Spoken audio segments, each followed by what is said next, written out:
Hi friends, welcome to Kanakas Adupangare. இந்த video உங்களுக்கு பிடிச்சதுன்னா லைக் பண்ணுங்க, ஷேர் பண்ணுங்க, சப்ஸ்கிரைப் பண்ணுங்க, பக்கத்துல இருக்கிற பெல் ஐகானை டேப் பண்ணுங்க.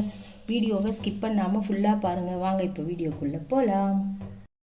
இந்த வீடியோவில் நம்ம இன்றைக்கி என்ன பார்க்க போகிறோம்னா தீபாவளி ஸ்பெஷலாக ஜாங்கிரி தான் பண்ண போகிறோம்.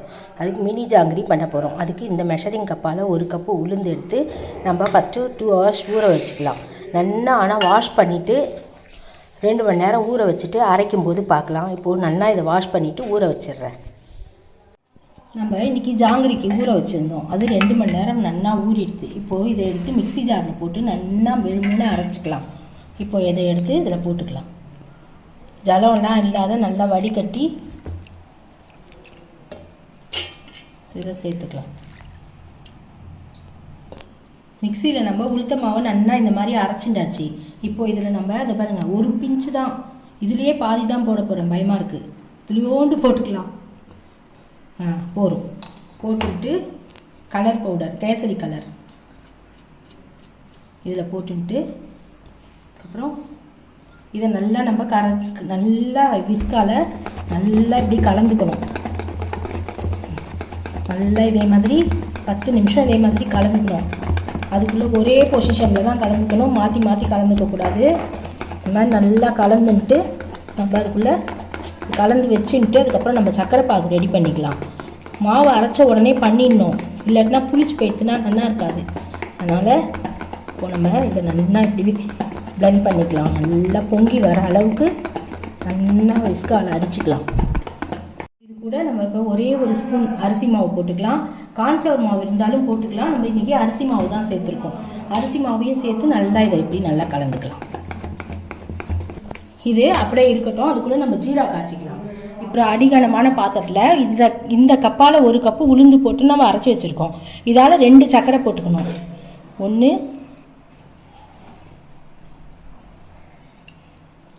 2 1/2 கப்பு தண்ணி ஊற்றிக்கலாம். இந்த கப்பாலேயே 1/2 கப்பு தண்ணி ஊற்றி இப்போது பற்ற வச்சுக்கலாம்.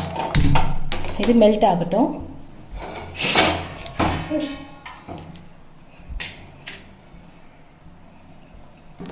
கேசரி பவுடர் கொஞ்சம் சேர்த்துக்கலாம்.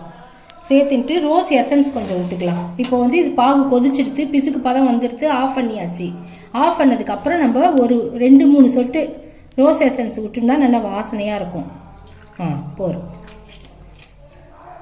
இது பிசுக்கு பதம் வந்துடுத்துன்ட்டு இதை பாருங்கள், நல்லா பிசுக்காக இருக்குது. ஆஃப் பண்ணியாச்சு. இப்போது இதை பாருங்கள், நல்லா பிசுக்காக இருக்குது பதம். இதுதான் பதம். நல்லா இதுவாக ஒத்த கம்பிலாம் வரக்கூடாது. இதுக்கு பிசுக்கு பதம் வந்தால் போதும். நம்ம குலோப் ஜாமுக்கு வைக்கிற மாதிரி தான். இப்போது இது வந்துடுத்து. ஆஃப் பண்ணியாச்சு. இப்போது அடுத்தது நம்ம எண்ணெயை வச்சு ஜாங்கிரி சுற்றுறது எப்படின்னு பார்க்கலாம். பாகில் 1 பிஞ்சு குங்குமப்பூ இருந்தால் குங்குமப்பூ சேர்த்துக்கலாம். நான் இன்றைக்கி குங்குமப்பூ கொஞ்சம் போடுறேன். இப்போது ஒரு பால் கவரை டம்ளருக்குள்ளே வச்சுட்டுருக்கேன் கட் பண்ணிவிட்டு. அதில் நம்ம இந்த மாவை இதில் சேர்த்துக்கலாம். மாவை இதில் போட்டுன்ட்டு இதை எடுத்து அப்படி நம்ம இதே மாதிரி இந்த மாதிரி க்ளோஸ் பண்ணி இந்த கிளிப்பை போட்டுக்கலாம். போட்டுன்ட்டு இந்த இடத்துல நம்ம லைட்டாக ஓட்டை போட்டுக்கலாம். குட்டியாக போட்டுக்கலாம் ஃபஸ்ட்டு. போட்டுட்டோம். இப்போ நம்ம ஃபஸ்ட்டு ஒரு தட்டில் சுற்றி பார்க்கலாம் எப்படி வருதுன்ட்டு.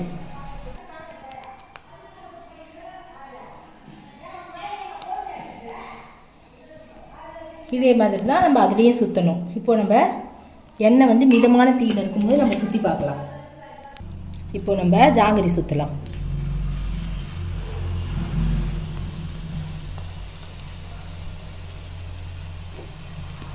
இந்த மாதிரி 2 ரவுண்டு போட்டுட்டு அதுக்கப்புறம் இப்படி பூவாக மேலே சுற்றினோன்னா நம்ம சுற்றுறது தான் ஜாங்கிரி.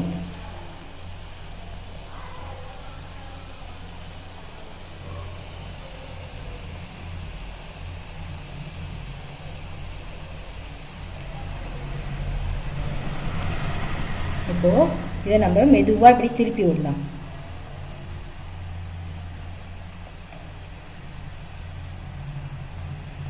மிதமான சூடு இருந்தால் தான் நல்லா வேகும். இது நல்லா கிறிஸ்பியாக வருது. நல்லா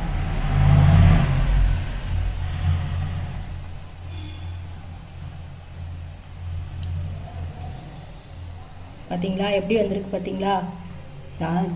ஜாங்கிரிலாம் சுற்றுறது கஷ்டம்னு நினச்சிட்டு நம்ம சுற்றாமல் இருப்போம். எல்லாத்தையும் ஒவ்வொரு தடவை ட்ரை பண்ணி பார்த்துட்டு பண்ணோன்னா ஈஸியாக வந்துடும். அதே மாதிரி தான் இப்போது இது பார்த்தீங்களா? இது நல்லா இப்போ வெந்துடுதா? இப்போ எடுத்து நம்ம டைரெக்டாக எண்ணெயிலேருந்து எடுத்து அப்படியே பாகில் போட்டுடலாம். பாகும் சூடாக இருக்கணும், இதுவும் சூடாக இருக்கணும். அதனால் இதை எடுத்து நம்ம அப்படியே இதில் போட்டுடலாம்.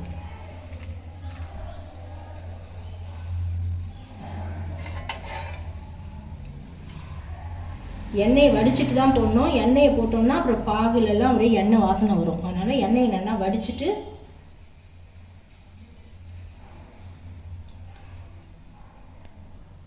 இந்த மாதிரி போடணும். போட்டோன்னா நம்மளோட சூப்பரான யம்மியான ஜாங்கிரி ரெடி.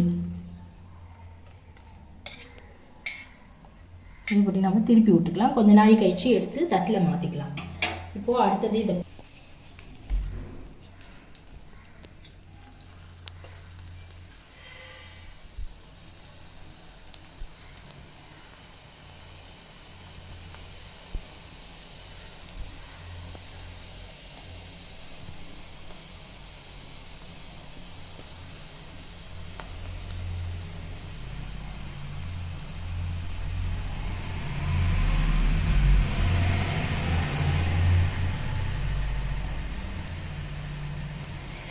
கையில் ஆவி அடிக்க. இப்போ இது வந்து எங்கள் ஆத்துக்கார் புழியிறார். என்னை விட எங்கள் ஆத்துக்கார் சூப்பராக பண்ணுவார். அவர் பண்ணுறாரு பாருங்க. எப்படி கடையில் இருக்க மாதிரியே இருக்குது பார்த்தீங்களா? சூப்பராக. அவர் ஸ்வீட் மாஸ்டர். எல்லா ஸ்வீட்டுமே நல்லா பண்ணுவார். இது வந்து புழின்னு சொல்கிறதுக்குள்ளே எனக்கு போரும் ஆயிடுச்சு. வரமாட்டேன்னாரு. அதுக்கப்புறம் வந்து பிரிஞ்சிட்டேன்.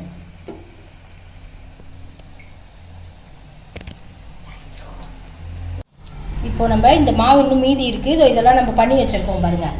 இந்த மாவையும் பண்ணிட்டு பார்க்கலாம். டிஷ் அவுட் பண்ணும்போது பார்க்கலாம். சரிங்களா? மாவு காலி ஆகிடுது. கடைசி ஈடு என் டாட்டர் ட்ரை பண்ணுறா பாருங்கள். சூப்பராக பண்ணுறா. சூப்பராக சுற்றுறா. பார்த்தீங்களா? எக்ஸலண்ட்டாக சுற்றுறா. நான் மினி ஜாங்கிரின்னு சொன்ன டைட்டிலில் கடைசியில் பார்த்தா எல்லாமே பெரிய ஜாங்கிரியாகவே வந்துருச்சு. பாருங்கள் எவ்வளோ அழகாக சுற்றுறா பாருங்கள் என் பொண்ணு. அவளுக்கு கண்ணு பார்த்தா கையை செய்யும். எல்லாம் டேலண்ட் ஒர்க்கு ஜாஸ்தி. ஆனால் ஆவி அடிக்கிறது குழந்தைக்கு. மெதுவாக சுற்று. பார்த்தீங்களா? சூப்பராக பண்ணுறா பார்த்தீங்களா? அவங்க அப்பா சுற்றுற மாதிரியே சுற்றிருக்கா. நம்மளோட ஜாங்கிரி ரெடி ஆகிடுது. டிஷ் அவுட் பண்ணியாச்சு. பார்த்தீங்களா? ஒரு கப்பு மெஷரிங் கப்பால் போட்டதுக்கு கிட்டத்தட்ட 40 ஜாங்கிரி கிட்ட வந்திருக்கு. இங்கே பார்த்தீங்களா எவ்வளோ ஜூஸியாக இருக்குது பார்த்தீங்களா? அது வந்து புழிஞ்சா தெரியுதா உங்களுக்கு? சூப்பராக இருக்குது பார்த்தீங்களா? இதெல்லாம் மினி ஜாங்கிரி இது. அது பெரிய ஜாங்கிரி. எப்படி இருக்குன்னு சொல்லுங்கள். எல்லோரும் இதே மாதிரி தீபாவளிக்கு ட்ரை பண்ணுங்கள். எப்படி இருக்குன்னு ஃபீட்பேக் சொல்லுங்கள். தேங்க்ஸ் ஃபார் வாட்சிங். Bye friends.